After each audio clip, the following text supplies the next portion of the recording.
Assalamualaikum warahmatullahi wabarakatuh. Salam sukses luar biasa, pemirsa Jember 1 TV. Kita hadir kembali di acara Inspirasi Sukses kerjasama Jember 1 TV dengan Asa Dreamland, perumahan di wilayah perkotaan dengan suasana pegunungan.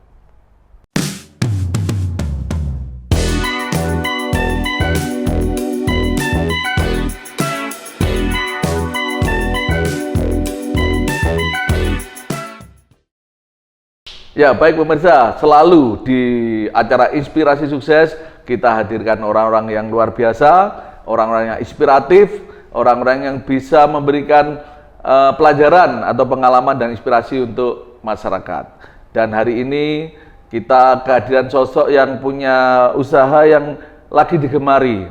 Ya, itu usaha makanan tradisional ya, yang asalnya bukan dari Jember, tapi digemari di Jember, tidak hanya di Jember, tapi di banyak kota. Ini luar biasa.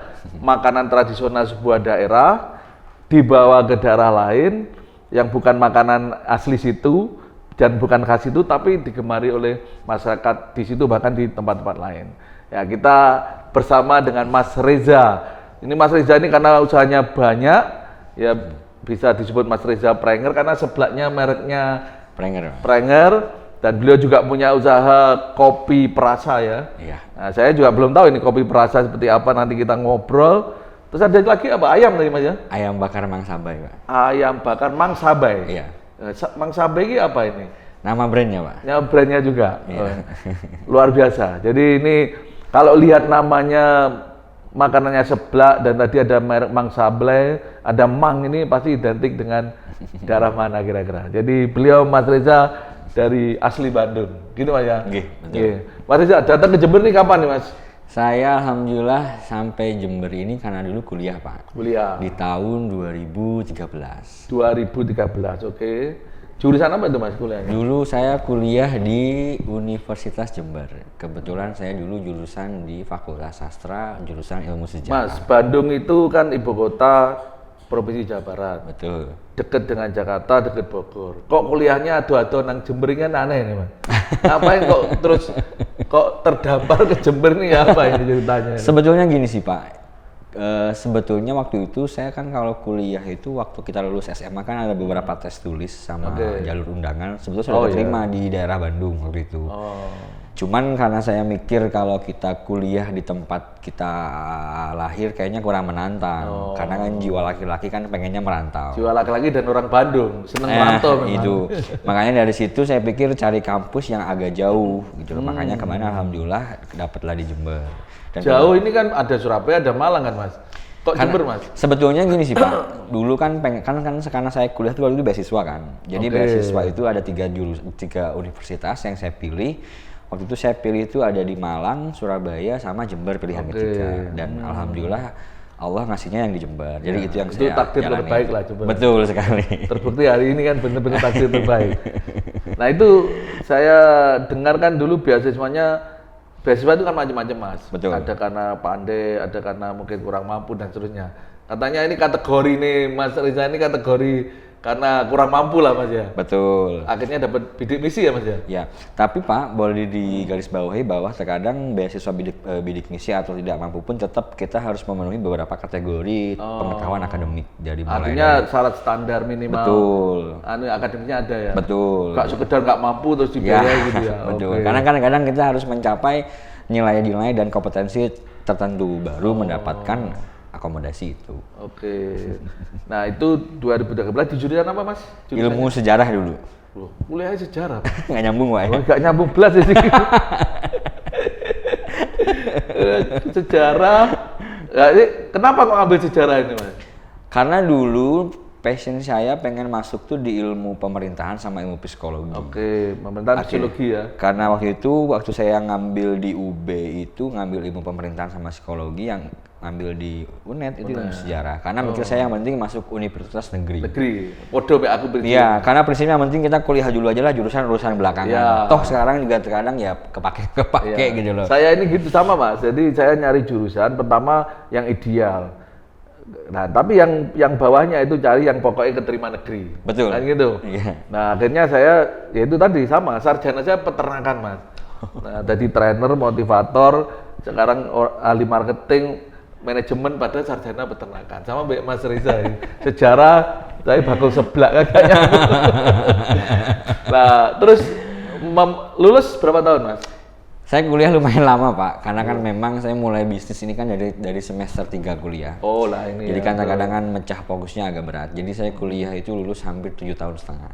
Oke, saya lulus di tahun 2020. Nah, yang kita juga Mas Riza berbagi pelajaran juga, orang itu harus fokus untuk mencapai hasil maksimal yang diinginkan, harus fokus. Begitu tidak fokus ya pasti nggak ada yang maksimal kan, Mas. Ya, terbukti Mas Riza ini karena tidak fokus, akhirnya kuliahnya lama. Tapi ada tujuan yang besar yang beliau inginkan. Betul. Yaitu di sisi bisnis. Kok mulai bisnis kenapa, Mas? Karena oleh beasiswa, sudah dibiayai. Karena gini sih, jujur kan saya hidup merantau di Jember ini kan hanya hidup dari uang beasiswa, Pak. Karena kan kebetulan juga dari orang tua juga tidak mampu. Jadi saya hidup hampir 14 semester itu hidup dengan uang Rp600.000. Jadi 600.000 itu 350 buat bayar kos-kosan, 250-nya buat hidup. Udah makan lah, untuk makan dan lain-lain. Rokok ya, beli rokok kan gitu. Iya, otomatis kan dengan uang segitu kan nggak cukup, Pak. Jadi akhirnya power of kepepet akhirnya usaha itu.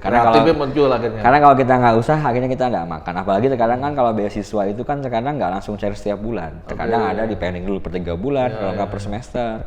Sedangkan kan perut tiap hari harus diisi. Pak. Jadi semester 3 mulai bisnis. Awalnya nggak langsung jualan seblak sih, Pak. Karena memang waktu itu kan yang penting kita punya basic jualan dulu lah.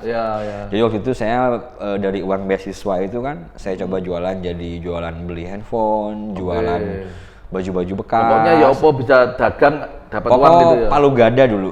Sampai sempat jualan gorengan juga di kampus, jadi asongan. Cuma waktu itu ada momen di semester 4 itu di kampus itu ada namanya program mahasiswa wirausaha. PMW ya, betul. Ya, saya termasuk pembina PMW. Wah, itu. Cuma enggak masuk UNED saya. Oh iya. Saya masuknya Poltek, sama tiap tahun saya itu di Halu Oleo Kendari, Mas. Saya itu 10 tahun pemirsa dampingi PMB di Halu Oleo Kendari, mulai tahun 2011 sampai 2021. 10 tahun. Ya, ini programnya yang Mas Riza juga dapat. Nah, kebetulan ada program kelompok waktu itu, Mas ya. Kelompok itu 2015 kalau nggak salah. Akhirnya saya bikin bisnis plan.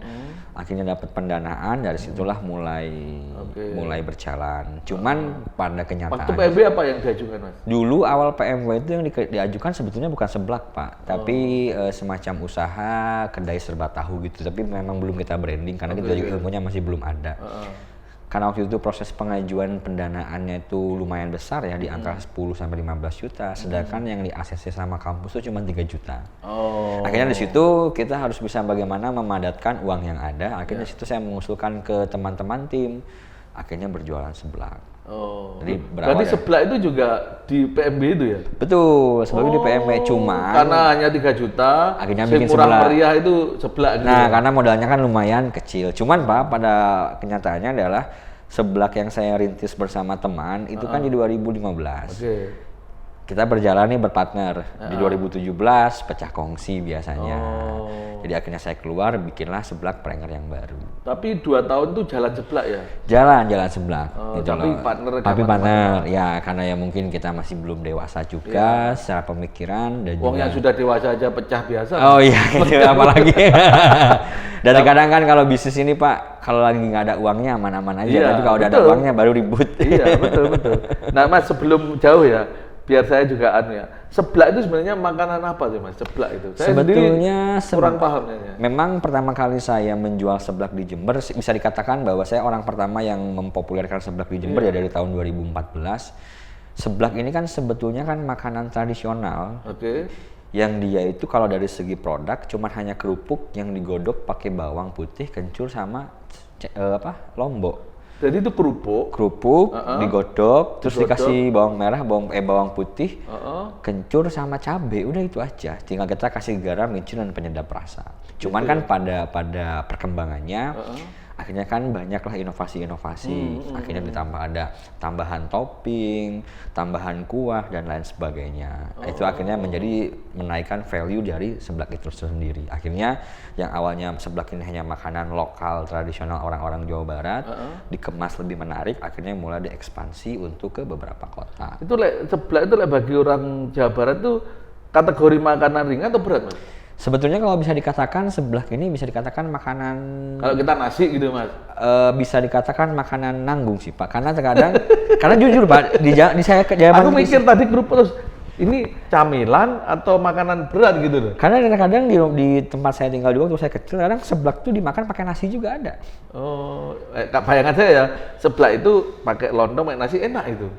Tapi murni seblak kayaknya ya kurang ya kalau misalnya. Tapi kalau yang umum itu gimana? Seblak yang umum itu seblak ini lebih ke makanan ringan sih menurut saya. Camilan ya. Camilan lah seperti bakso, saya bakso, mie.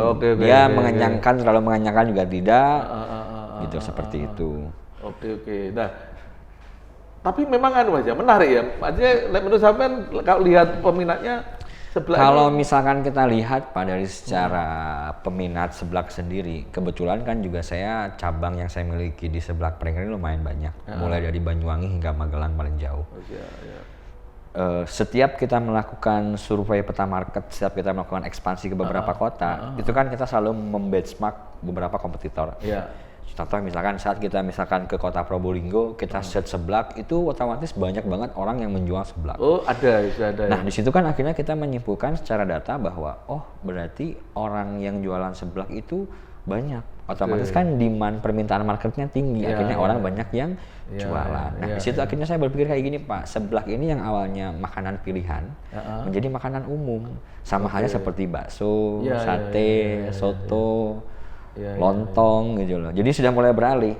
Apalagi kemarin pasca pandemi ini kan akhirnya banyak orang yang menjual produk seblak dalam bentuk kemasan instan. Otomatis kan secara pendistribusian produk lebih meluas secara wilayah. Kalau instan ya apa, Mas? Jadi ya hampir sama seperti mie instan. Seperti kayak pop mie. Jadi dikemas, di frozen, habis itu dijual. Akhirnya kan distribusinya dia lebih jauh. Nah, terus kerupuknya itu memang Mas, harus khas dari Jawa Barat atau sebetulnya apa kalau saja? Kerupuk sih nggak menjadi masalah sih Pak, karena kan terkadang produk kita pun juga ngambil bahan baku produk kerupuk pun juga tidak melulu dari Jawa Barat. Kita juga ambil ada dari Gresik juga. Cuman kan identik kerupuk yang digodok ini menjadi identitas seblak. Seperti itu. Jadi bahan utamanya kerupuk digodok. Kerupuk digodok. Karena kalau kita Mas, ya orang umumnya ya, kerupuk itu kan kriuknya, Mas. Betul. Saya terus terang aja, saya ini kan juga sering kali makan bubur ayam itu di teman-teman yang Jawa Barat ya, Sunda, Pasundan kayak gitu-gitu. Kan kerupuk itu kan dicampur gitu. Betul. Kalau saya enggak enak, Mas. Iya. Jadi mesti kerupuk itu yang ditumplekan di mangkok itu mesti tak ambil, dipisah ya. Tak bisa karena ya kerupuk itu nikmatnya di kriuknya. Ada sensasi kriuknya ya. Iya. Tapi kalau udah campuran udah beda. Nah, tapi justru seblak itu kerupuk yang direbus sebagai bahan utama. Betul. Oke. Makanya kan di awal pertama kali saya buka di Jember ini lumayan sedikit effort ya untuk bagaimana kita mengedukasi produk knowledge-nya. Makanya kan pertama kita buka, kita sering banget ikut beberapa event dari mahasiswa. Kayak kita ada bazar di Poltek, di UNED, di UIN dan lain-lain. Minimal kita akhirnya mengenalkan produk dari brand kita. Oke, luar biasa pemirsa. Jadi saya ingin ngupas seblaknya karena seblak ini kan tidak umum ya buat kita, apalagi saya sendiri seperti itu dan mungkin banyak orang begitu. Nah, nanti kita bicara lebih dalam dari aspek bisnisnya, termasuk jatuh bangunnya Mas Reza merintisnya setelah yang lewat satu ini.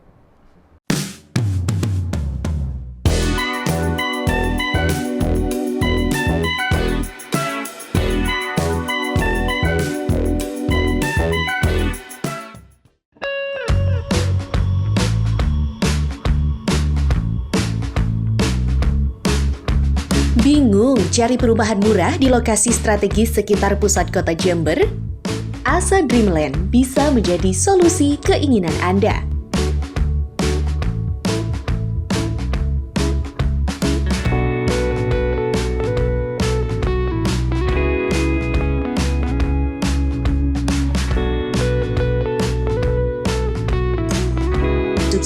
yang terletak di jantung kota Jember, tepatnya di Jalan Merpati, Kelurahan Patrang, Kecamatan Patrang.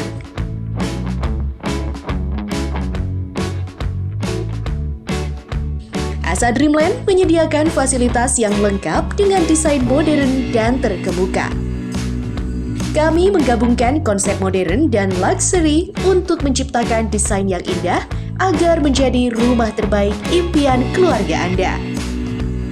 Setiap ruangan dan side plan didesain dengan sangat teliti sehingga menciptakan gaya hidup yang praktis, nyaman, dan asri. Layanan terbaik dari kami selalu siap memenuhi kebutuhan dan preferensi kualitas hunian Anda.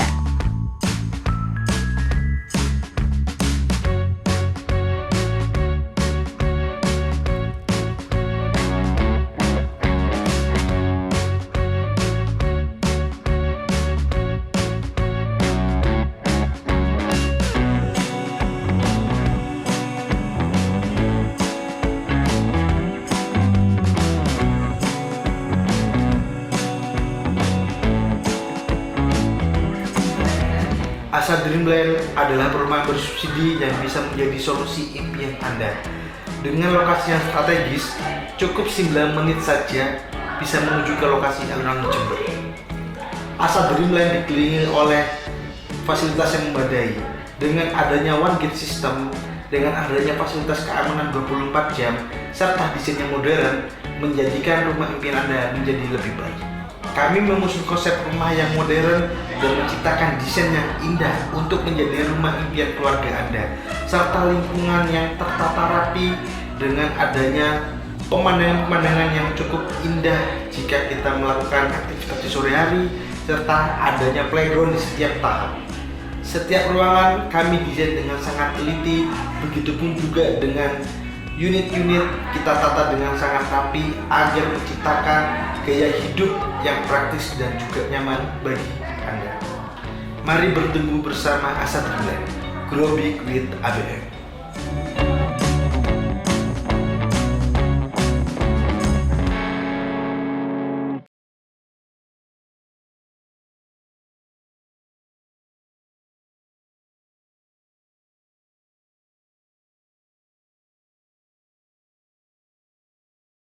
Ya, pemirsa, setelah kita tahu ya tentang seblak itu seperti apa, makanan seperti apa, dan kita sudah tahu tadi proses awal Mas Reza Prenger ini merintis bisnisnya yang diawali dari mahasiswa semester 3 dan sempat dari program PMW akhirnya muncullah produk seblak ini yang awalnya berpartner, kemudian ya biasa pecah kongsi, ya bukan dalam rangka bermusuhan tapi mungkin ada nasib-nasib terbaik masing-masing begitu.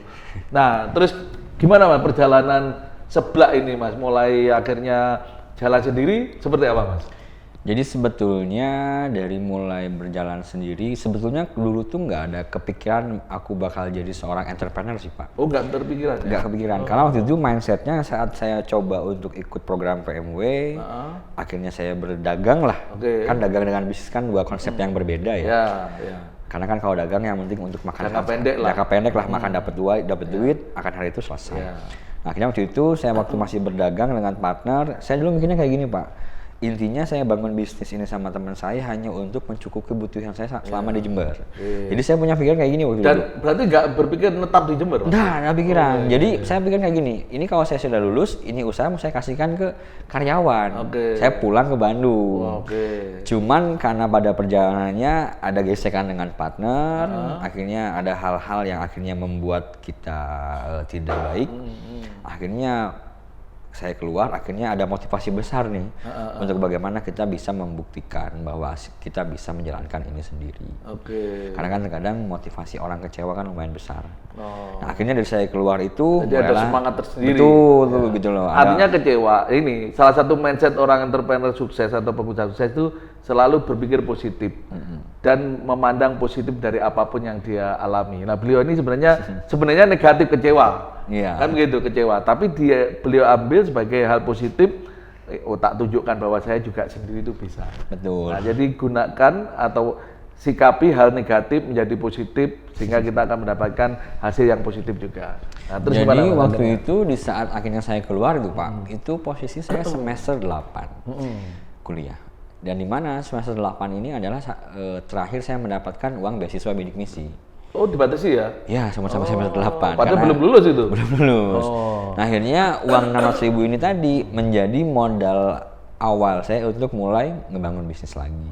Yang melalui brand Seblak Pranker. Jadi waktu itu saya masih ingat betul. Berarti yang mulai sendiri 2008? 2016. Semester 8, mohon maaf, semester 8. Itu saya semester 8. Yang mulai sendiri ya? 2016. Berarti memulai sendiri itu juga belum lulus ya? Belum lulus. Oh, oke. Belum Terus lulus. berarti sewa tempat gitu Mas? Atau dulu awalnya gini Pak, jadi karena dulu modal terbatas, hanya uang beasiswa 600.000, akhirnya waktu itu saya jualan sistem PO di kontrakan. Jadi waktu itu saya beli peralatan kompor bekas, beli alat-alat bekas, jualan ala kadarnya di kontrakan, pakai skema PO. Jadi ada orang pesan, kita catat, sorenya kita antarkan. Jadi polanya sangat sederhana. Jadi saya yang ke pasar belanja, saya yang memasarkan, habis itu saya antar-antar sendiri. Jadi tidak melayani di tempat enggak ya? Nah, karena kita masih belum ya? punya modal untuk ke sana, seperti itu. Nah, itu jalan berapa lama Mas? Itu saya berjalan hampir 5 bulan. 5 bulan. 5 bulan tuh sistem PO aja ya? PO, dan lumayan agak pedih sih kalau kita ingat waktu itu, karena sebelumnya kan kita sudah ada di fase lumayan enak Pak ya. Akhirnya di situ kita dari awal lagi, mengenalkan brand baru lagi. Jadi kita pernah punya pengalaman tuh satu hari cuma dapat orderan cuma 1, kadang nggak dapet. Satu hari cuma dapat pendapatan cuma 15.000. Padahal berapa itu Mas? Satu porsinya 6.000.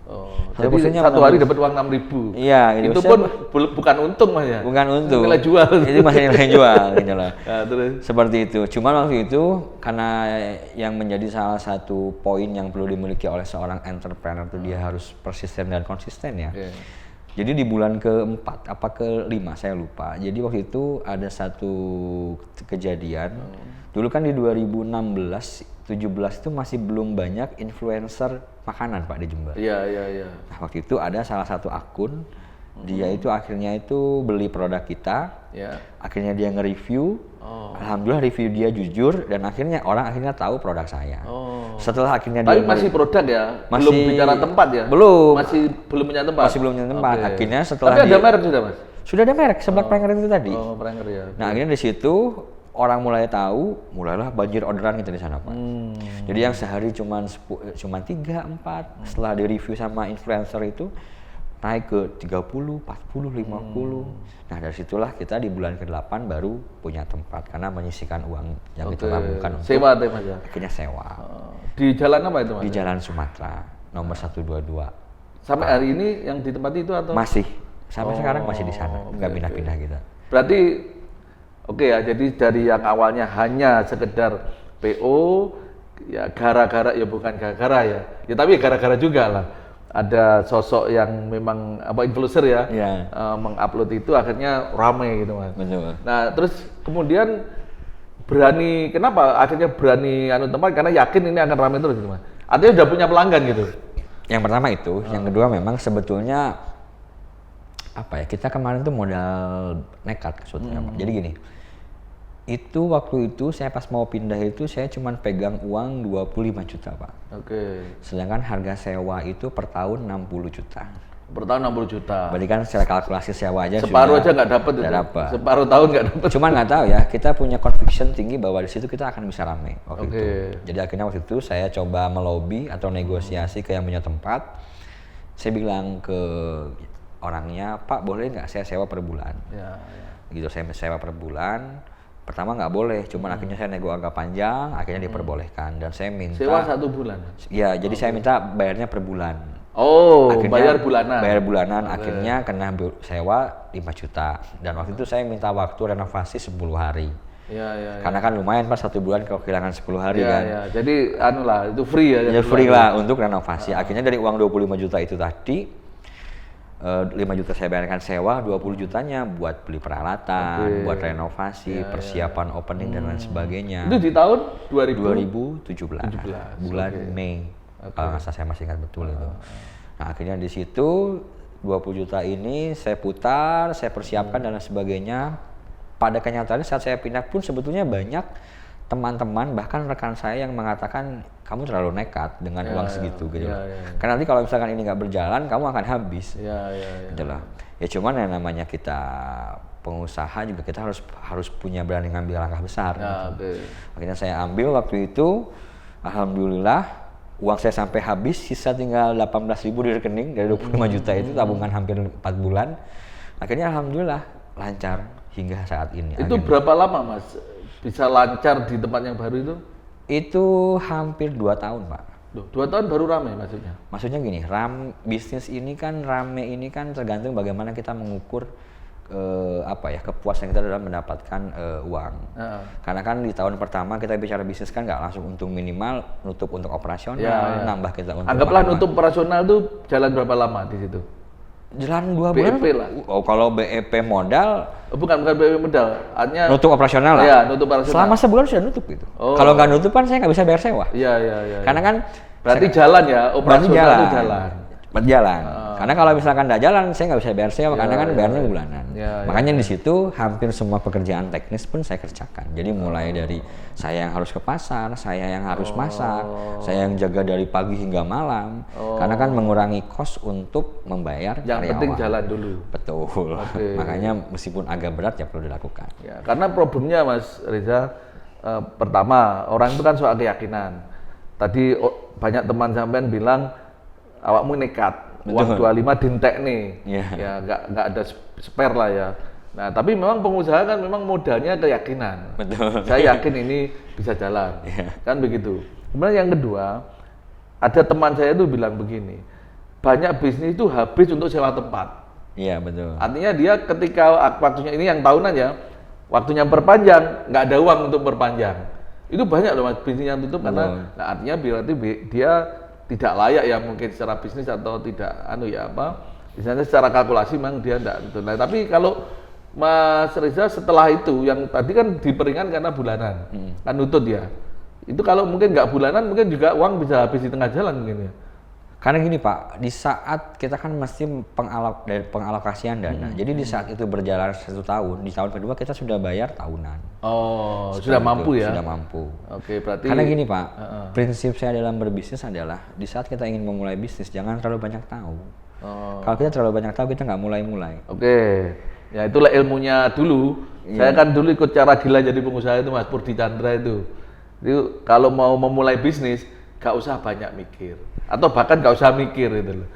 Beliau bilang kayak masuk kamar mandi lah, nggak perlu perencanaan, nggak perlu pakai proposal, pokoknya masuk. Kalau memang ternyata sabun nggak ada ya keluar lagi beli sabun kan gitu. Iya itu betul, itu poinnya. Karena kalau misalkan kita terlalu banyak tahu kita nggak mulai-mulai. Makanya kenapa banyak orang pintar yang pintar berteori itu dia nggak berani bisnis karena dia nggak berani ngambil resiko. Apalagi orang ke akunting, belum dihitung ya. Belum jalan udah dihitung, akhirnya takut dengan sendirinya, nggak jalan akhirnya. Karena kan rezeki Tuhan kan nggak bisa dikalkulasi. Oke. Nah terus Mas Reza, akhirnya memutuskan bahwa ini bisnis ini bisa tak kembangkan, bisnis layak untuk hidup, itu di titik yang tahun keberapa itu? Insya Allah itu di tahun kedua, di saat kita sudah mengalami beberapa fase liburan mahasiswa. Karena kan di tahun pertama ini kan kita masih shock kan Pak, karena memang target market kita itu kebanyakan mahasiswa, apalagi kan tempat kita juga dekat dari kampus. Jadi saat omset itu bagus, tiba-tiba libur, mahasiswa kan lumayan ngedrop, hampir 70%. Nah, cuman akhirnya di tahun kedua kita mulai belajar, kita mulai tahu ritmenya. Ternyata dalam 1 tahun ini kita produktif hanya 8 bulan, gitu loh. 4 bulannya kita nggak produktif, makanya kan cash flow kita jaga betul. Akhirnya kita atur bagaimana ngatur budgeting. Tetap memang ending dari bisnis adalah kita harus paham mengenai literasi keuangan. Seperti itu. Jadi akhirnya di tahun kedua kita melihat bahwa potensi seblak ternyata masih besar. Makanya itu yang membuat kita yakin. Akhirnya kita mengekspansi ke beberapa kota. Sebelum ekspansi kan yakin dulu bahwa seblak ini bisa menjadi sandaran hidup, bisa menjadi harapan hidup kan gitu Mas? Betul. Nah, akhirnya juga memutuskan tetap di Jember itu yang di mana, titik mana itu Mas? Sebetulnya saya tinggal di Jember karena memang hampir semua pekerjaan di Jember. Dan akhirnya mau nggak mau juga kita harus jalani itu gitu loh. Apalagi kan sekarang pekerjaan saya hampir semuanya di Jember. Seperti itu. Apalagi juga memang sudah memutuskan di Jember itu. Apalagi juga istri saya juga orang Jember juga. Nah, itu yang paling utama. Nah, itu yang paling utama. Karena si orang Jember pasti di Jember gitu ya. Gitu loh. Nah, terus sekarang Mas bahwa yang di Sumatera itu, di Jalan Sumatera itu mulai pertama sampai hari ini ya. Tapi masih sewa ya Mas statusnya? Masih sewa. Aman tapi ya? Aman, alhamdulillah. Nggak berpikir untuk investasi anu? Karena memang investasi kita itu lebih ke penguatan di pabrikasinya. Seperti itu. Karena kan juga kita kan sekarang juga punya central kitchen yang dimana central kitchen ini memproduksi dan mendistribusikan semua bahan baku ke semua cabang yang kita miliki. Seperti itu. Nah, kesulitannya apa Mas kalau bisnis seblak yang dijalani ini? Kan tadi selain liburan, itu apa anunya? Kalau menurut Mas Reza bahwa seblak ini sudah dianggap menjadi makanan yang memang digemari atau belum? Sudah sih sejauh ini sudah kalau ya? menurut saya. Ya, karena juga itu Karena dibuktikan. anak saya sendiri juga gemar banget ya. Itu juga sudah dibuktikan begitu banyak orang yang menjual seblak. Kita tolak ukurnya ke situ aja sih Pak. Berarti kan otomatis kan orang yang mencari itu banyak. Kalau kita bicara tantangan yang sulit dalam berbisnis, kalau di seblak sendiri atau di bisnis yang sedang saya jalani lebih ke ini sih Pak. SDM sih sama operasional. Karena kan memang bisnis kuliner ini kan kita memang betul-betul padat karya ya. Begitu banyak orang. Mulai dari tim dari HO saya sendiri, belum dari tim outletnya sendiri yang dimana dia punya banyak watak, karakter, kepribadian, keinginan dan kemauan yang itu kan kita untuk menyamakan menjadi salah satu visi dan misi kan lumayan berat. Makanya kita butuh yang namanya organisasi yang baik untuk bagaimana bisa mengarahkan ke visi yang sama. Seperti itu. Ya, saya ini kan kebetulan konsultan manajemen Mas Reza. Jadi ini plus minus ya pemirsa dan Mas Reza bahwa banyak orang yang kalau dia memulai bisnis dari awal, berarti dia tidak punya pengalaman manajerial.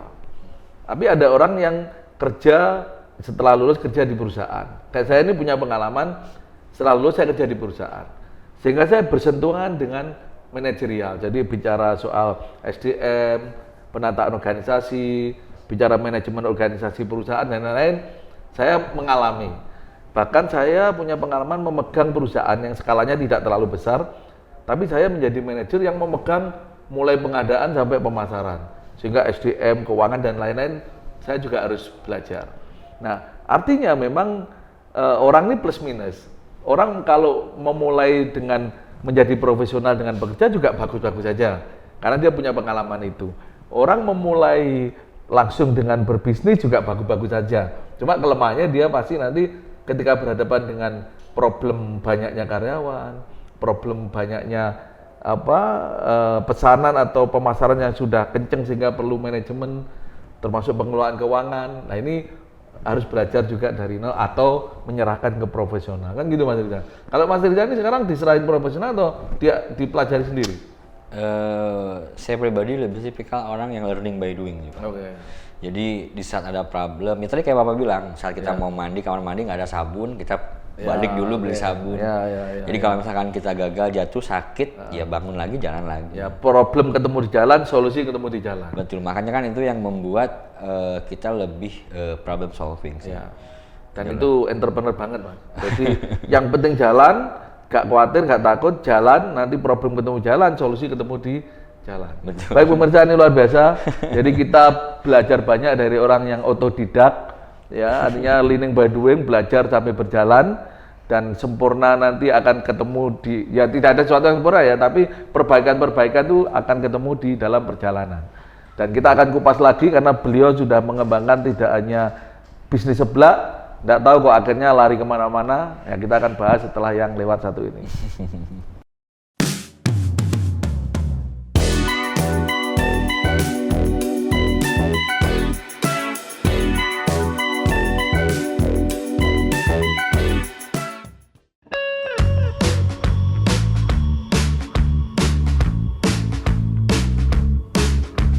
Bingung cari perumahan murah di lokasi strategis sekitar pusat kota Jember? Asa Dreamland bisa menjadi solusi keinginan Anda.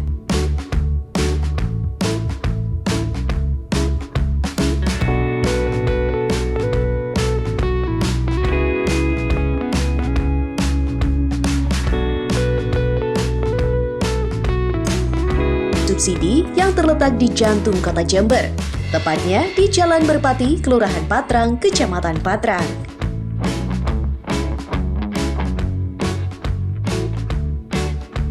Asa Dreamland menyediakan fasilitas yang lengkap dengan desain modern dan terkemuka. Kami menggabungkan konsep modern dan luxury untuk menciptakan desain yang indah agar menjadi rumah terbaik impian keluarga Anda. Setiap ruangan dan side plan didesain dengan sangat teliti sehingga menciptakan gaya hidup yang praktis, nyaman, dan asri. Layanan terbaik dari kami selalu siap memenuhi kebutuhan dan preferensi kualitas hunian Anda.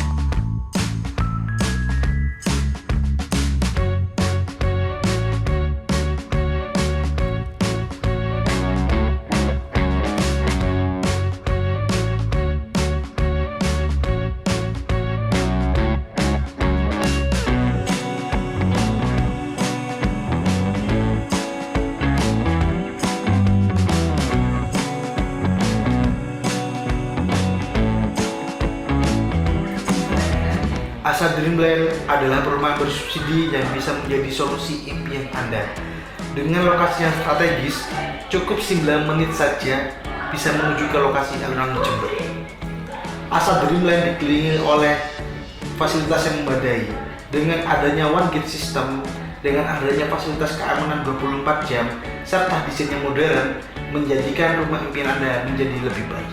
Kami mengusung konsep rumah yang modern dan menciptakan desain yang indah untuk menjadi rumah impian keluarga Anda, serta lingkungan yang tertata rapi dengan adanya pemandangan-pemandangan yang cukup indah jika kita melakukan aktivitas di sore hari, serta adanya playground di setiap tahap. Setiap ruangan kami desain dengan sangat teliti, begitupun juga dengan unit-unit kita tata dengan sangat rapi agar menciptakan gaya hidup yang praktis dan juga nyaman bagi Anda. Mari bertemu bersama Asa Dreamland, Grow Big with ABM.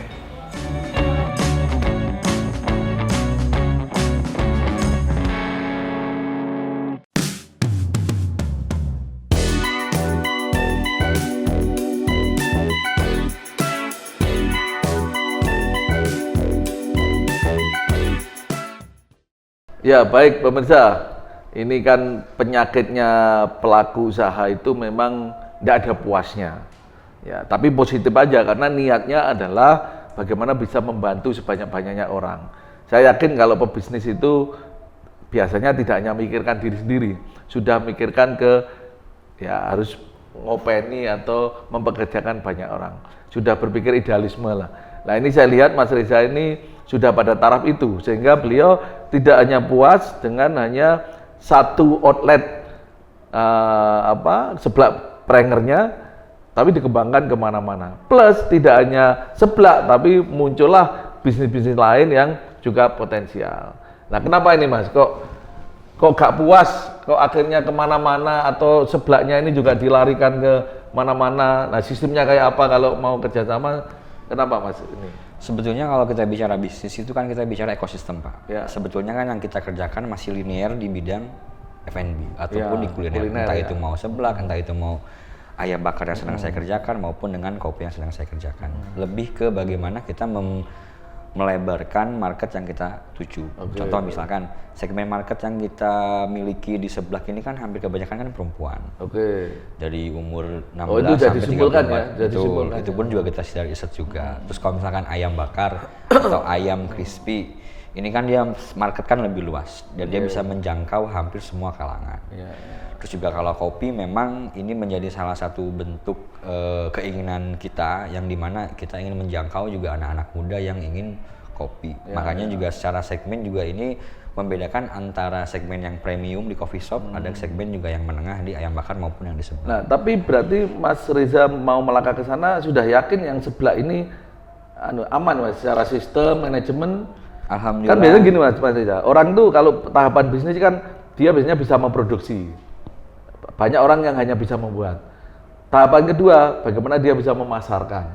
Nah, akhirnya bisa memproduksi, bisa memasarkan. Ketika pasar berkembang, dia harus mikir manajemennya. baik manajemen pemasaran, manajemen keuangan, manajemen SDM dan seterusnya. Setelah manajemen ini kan seni mencapai tujuan menggunakan tenaga orang lain, artinya melibatkan banyak orang. Puncaknya pengusaha itu leadership. Bagaimana dia bisa memimpin orang-orang. Kadang-kadang atau kadang-kadang dan banyak sekali orang yang bisnis dia mungkin nggak ahli di bidang itu, tapi dia meng-hire profesional karena dia punya jiwa leadership. Betul. Nah, sekarang apakah Mas Riza memang ada pemikiran ke arah yang memang jauh lebih besar? Karena kadang orang sebelakku wis mlaku wis tenang iso nggih urip iso nggih anu. Betul. Nah, ini gimana Mas? Apa yang seblak yang pertama ini sudah sangat aman, sudah tertata? Jadi gini Pak, kita memulai bisnis seblak ini kan dari tahun 2000 yang saya sendiri ya, dari 2016 sampai 2021. Ya, itu kan umurnya lumayan panjang, hampir sekitar 6 tahun. Yang dimana proses 6 tahun ini kan kita mengalami banyak hal, banyak masalah, banyak problem yang akhirnya kita solve bareng-bareng. Kita bicara manajemen, kita bicara produksi, kita bagaimana membuat suatu produk akhirnya kita distribusikan sendiri. Akhirnya dari brand satu ini yang seblak ini kita belajar banyak hal. Bagaimana membuat suatu manajemen yang baik. Akhirnya di 2021 kita akhirnya membuatlah anak baru, yaitu adalah ayam crispy Mang Saklay. Tapi ayam ini ini sebelum ke ayam kan ada duplikasi seblaknya ini ya ke kota-kota lain tuh. Itu dulu atau ayam dulu? Itu berjalan bebarengan karena kan kita ada tim. Jadi tim seblak ada, tim ayam bakar juga ada. Cuma dalam satu holding yang sama. Oke. Seperti nah, itu. sekarang bicara pengembangan seblak dulu Mas. Berarti seblak ini udah diduplikasi di berapa kota ini Mas? Sekarang bisa dikatakan hampir dari Jawa Timur, Jawa Tengah. Ada mungkin sekitar hampir 20 kota kayaknya. 20 kota ya? Karena total cabang kita ada hampir 20, hampir 30-an. Nah, ini sistemnya kerjasama atau cabang yang di-handle langsung? Ini ada yang cabang kita handle langsung, ada juga yang bentuknya kemitraan. Ya kayak franchise ya? Betul, ada yang franchise. Jadi sistemnya nanti kita akan supply kebutuhan bahan baku, mereka yang akan menjadi operator bisnisnya. Kita akan menyuplai, kita akan memfasilitasi apa yang dibutuhkan mereka. Jadi kita berikan SOP-nya, kita berikan standarisasinya, kita berikan bahan bakunya, kita bantu untuk mengelola sosial medianya juga secara marketing. Seperti itu. Nah, artinya sudah punya kaki 20 kota ini ya. Ya, luar biasa ini. Apalagi kalau cabang ini kan energinya juga nggak ringan Mas. Sewa tempat, harus ada manajernya di sana, SDM, macam-macam lah. Jadi luar biasa, berarti sudah benar-benar manajemen. Karena gini Pak, jujur saya juga pernah mengalami kegagalan di mana saat kita belum punya ilmu, tapi kita melakukan ekspansi. Di 2018 kita pernah melakukan ekspansi, buka cabang di Banyuwangi waktu itu. Kita baru 1 tahun buka tutup. Nah di situ akhirnya kita belajar. Faktornya apa itu Mas? Itu karena yang pertama kita nggak punya tempat produksi. Akhirnya kita nggak punya standarisasi produk yang kita distribusikan. Akhirnya kita di sana bikin hub untuk distribusi seni, untuk produksi seni tata itu udah jalan. Terus juga yang kedua kita masih belum tahu implementasi pengiriman bahan baku, pendistribusian barang, pengaturan SOP dan SDM. Jadi lumayan kompleks lah. Intinya sebenarnya belum siap kita maksa. Karena yang modalnya itu tadi. Akhirnya di setahun nggak tutup kita rugi hampir 200 juta waktu itu. Nah akhirnya dari situ 2018 kita di situ trauma tuh. Jadi dari 2018 nggak mau buka cabang dari lagi. 2018 hingga 2021 kita fokus untuk bikin central kitchen, kita bikin ekosistem pabriknya lah itu kan. Ya.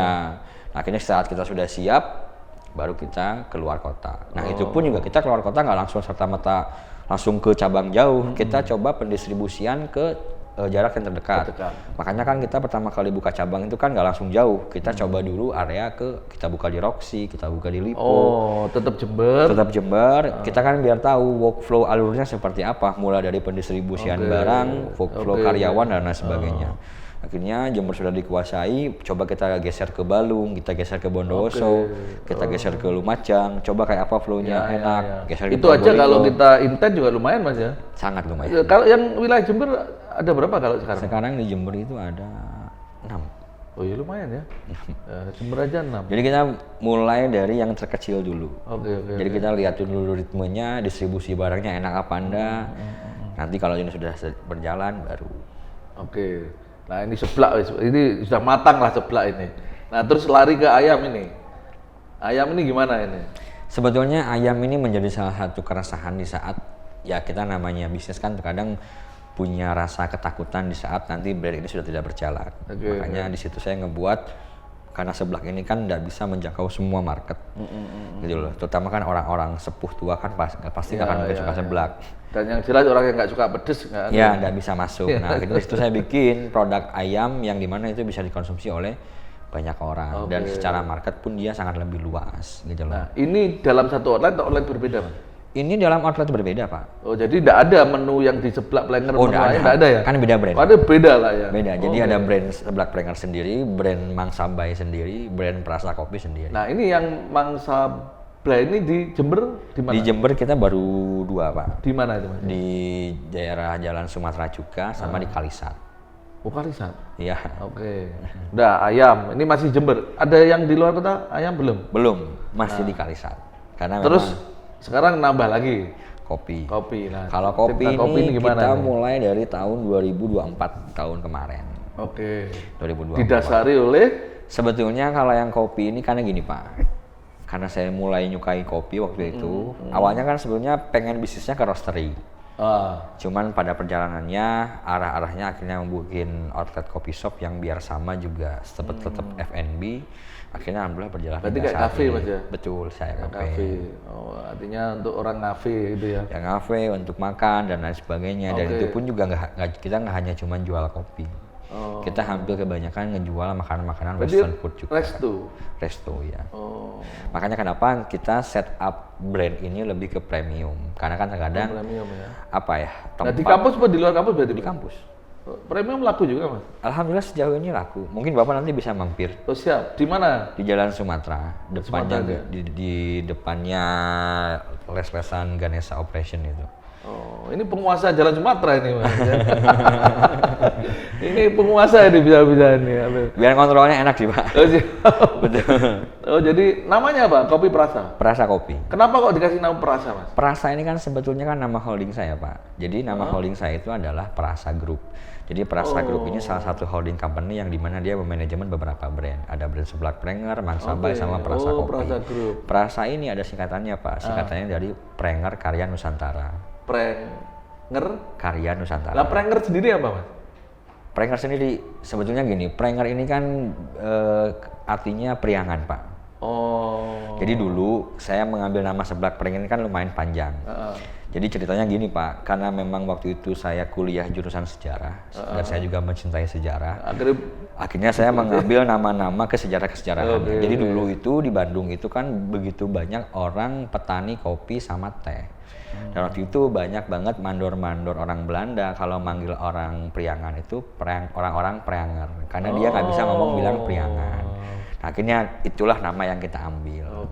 Gitu, seperti itu. Jadi seblak Priangan. Karena ada basic kuliahnya di sejarah, namanya ini diambil dari ilmu sejarah juga ini akhirnya. Karena memang yang namanya brand kan dia harus punya brand story. Jadi akhirnya itu punya unique selling yang bisa kita jelaskan ke orang. Makanya kadang kalau orang ngasih pertanyaan, nama brandnya kenapa, ini kita bisa jelaskan secara menarik. Ada filosofinya ya. Betul. Dan ada historinya. Itu loh.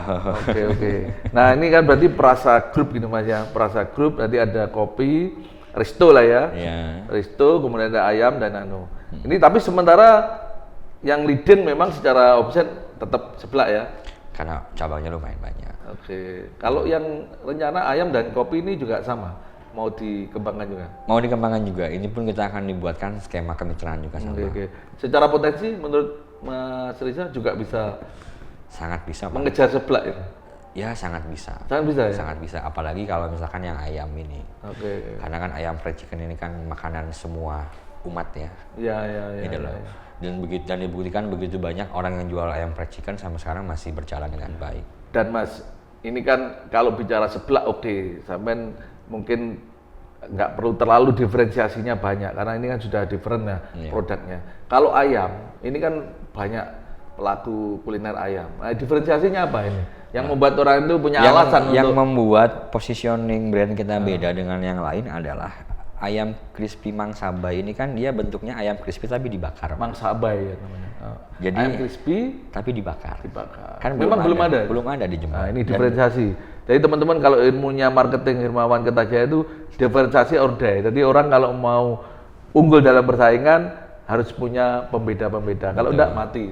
Karena waktu itu di saat kita launching di tahun 2021 kita menjadi salah satu pelopor pertama ayam crispy bakar di Jember, dan itu pun menjadi banyak orang. Ada tagline-nya tuh Mas berarti? Enggak ada? Ada. Jadi ayam crispy bakar itu enggak? Tagline-nya jagonya crispy bakar. Oh ya, berarti ada ya. Oh. Itu sampai akhirnya banyak orang yang ngikutin kita, sampai kita diliput oleh beberapa TV nasional waktu diferensiasi. Dan alhamdulillah itu yang membuat kita long last hingga saat ini. Oke. Seperti itu. Sudah jalan berapa lama itu Mas? Yang ayam Mang Sabai mungkin sekarang berjalan hampir 4 tahun. 4 tahun ya? Dari 2021. Ya berarti layak lah. Ya. Ya, mudah-mudahan cepat berkembang. Nah, diferensiasi yang perasa ini, kalau perasa ini? Kalau yang perasa ini lebih ke ini sih Pak. Ya kita kalau yang namanya jualan kopi kan hampir semua kan orang jualan kopi. Ya. Cuman kan bagaimana kita menjual kopi ini secara unik dan menarik. Karena gini, kita kalau bicara bisnis, kita jualan produk, kalau kita hanya terus membicarakan produk mau sampai kapan? Ya. Yang paling bagus kan kita menjual emosi ke customer. Ya. Jadi bagaimana orang itu merasa senang dan bangga membeli produk kita. Makanya kan sebetulnya campaign atau tagline dari branding dari Perasa Kopi kan bagaimana kita punya tagline itu connected taste. Jadi connected taste itu adalah menyatukan semua orang untuk bisa menikmati satu gelas kopi Perasa Kopi itu tadi. Dan juga secara produk yang kita miliki pun kita nggak hanya sekedar kopi. Jadi di situ kan kita juga mengemas makanan-makanan western food. Jadi ada burger, ada hotdog dan lain-lain gitu. Dan memang secara segmen market yang membuat kita beda dengan yang lain adalah kita kan menggunakan full Arabica. Oh, Arabica ya? Ya, gitu loh. Jadi kebanyakan kan coffee shop kan dia pakai blend. 30-70, 50-50, kita full Arabica. Itu yang membuat kita beda dengan yang lain. Itu kalau Arabica saya nggak pakai gula aja udah enak itu. Ya, itu yang kita kampanyekan. Itu yang membuat kita beda dengan yang lain. Dan yang kedua, tempat kita ini kan menjadi salah satu tempat untuk orang berbuat event. Oke. Jadi akhirnya Perasa Kopi pun dikenal sebagai tempat penjual kopi yang enak, juga tempat bisa mengadakan event juga. Makanya kemarin event ini memang tempatnya luas, Pak? Luas, Pak. Oh. Di lantai 2 tuh kita semacam kayak ballroom, dan kita setiap bulan mesti selalu buat event-event. Oke. Jadi akhirnya orang pun mengenal tempat kita. Ya nanti tiga-tiganya saya kunjungi semua, Mas. Bisa. Karena yang Perasa Kopi sama yang Mang Sabai itu sebelahan. Iya, siap. Nah, Mas, ini dari pengalaman yang luar biasa ini tentu ada pelajaran-pelajaran atau pengalaman atau prinsip yang bisa dibagikan untuk pemirsa, Mas. Monggo, apa yang orang kalau mau bisnis itu apa hal yang harus di... Sebetulnya kalau kita mau mulai bisnis itu mulai dulu aja. Ya. Karena apa? Terkadang tuh banyak orang yang ingin memulai itu takut, nggak punya modal, nggak punya ilmu, takutnya juga misalkan takut rugi. Semakin mikir semakin takut. Semakin mikir semakin nggak memulai. Kenapa? Karena juga mindset di saat kita memulai bisnis itu kan terkadang yang namanya kita bisnis kan pasti selalu ada risiko. Yang namanya kita kalau mau bisnis juga harus siap rugi, harus siap untung. Makanya modal ini kan juga nggak mesti melulu uang, Pak. Bisa kita dari ide kita, gagasan kita, kesehatan kita, tangan kita, otak kita. Makanya kalau saya punya saran ke teman-teman, mulai dulu aja. Jangan pernah terlalu banyak berpikir, karena kalau memang teman-teman sudah niat dan yakin, jalan itu pasti ada. Apalagi di zaman sekarang itu kan keilmuan itu kan bisa kita akses di banyak media. Entah itu mungkin di Google, di YouTube, di seminar-seminar. Karena jujur saya pun waktu itu saat memulai pun nggak terlalu banyak tahu. Cuman saya punya kemauan besar. Cuman yang jelas kita harus punya visi yang besar. Makanya saya selalu menyampaikan pada beberapa kesempatan adalah think big, start small. Jadi kita harus punya pemikiran yang besar, tapi mulai dari yang kecil. Jadi bertahan, pelan-pelan gitu loh. Tapi sudah punya dream-nya? Iya, sudah punya dream-nya. Saya pertama kali memulai bisnis di tahun 2016, saya sudah punya pandangan akan sebesar sekarang. Tapi kan akhirnya kan kita akan punya timeline. Ini akan dicapai di bulan berapa, tahun keberapa, dan itu bertahap. Itu yang membuat akhirnya fundamental kita kuat. Kayak gitu luar sih. Biasa. Jadi pemirsa, hampir semua sosok entrepreneur, pengusaha yang kita undang, terutama yang muda-muda ini memang menerapkan betul ilmu entrepreneur dengan apa? Nanamkan dream dulu. Orang harus punya impian dulu. Karena impian ini yang akan membuat kita ini mengarah ke apa yang ingin kita tuju. Dan ini yang membuat kita ini selalu semangat, ya secara semangat bertahan karena punya impian. Ada tantangan apapun juga tetap bertahan, tidak menyerah dan seterusnya. Dan itu dibuktikan ternyata sama Mas Reza ini, apa yang beliau rasakan hari ini sebenarnya sudah diimpikan sekian tahun Betul. yang lalu pada saat beliau mulai. Luar biasa pemirsa, kita akan terus bertemu dengan sosok-sosok yang luar biasa di acara Inspirasi Sukses kerjasama Jember 1 TV dengan Asa Dreamland, perumahan di wilayah perkotaan dengan suasana pegunungan. Terima kasih, kita kembali bertemu di segmen berikutnya. Terima kasih, Assalamualaikum warahmatullahi wabarakatuh, salam sukses luar biasa.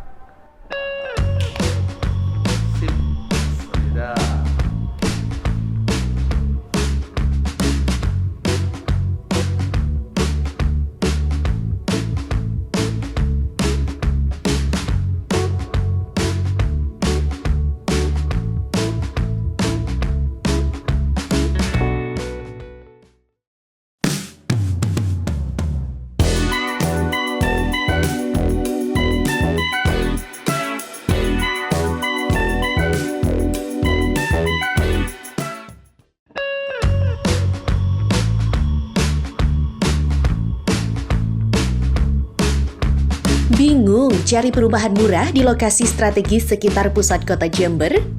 Asa Dreamland bisa menjadi solusi keinginan Anda.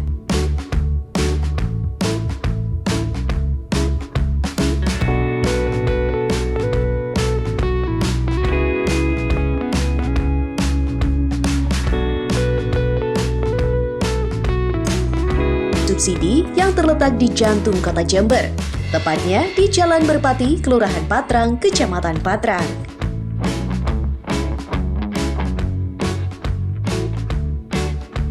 Asa Dreamland menyediakan fasilitas yang lengkap dengan desain modern dan terkemuka.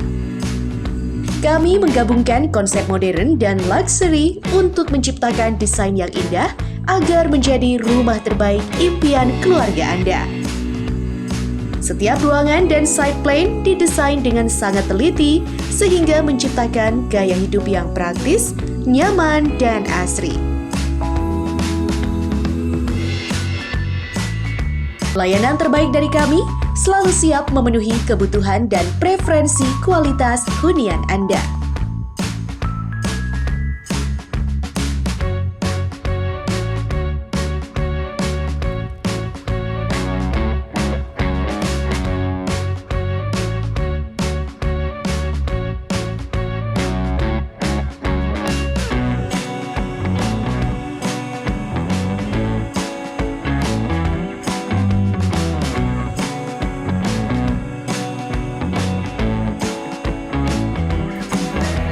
Asa Dreamland adalah perumahan bersubsidi yang bisa menjadi solusi impian Anda.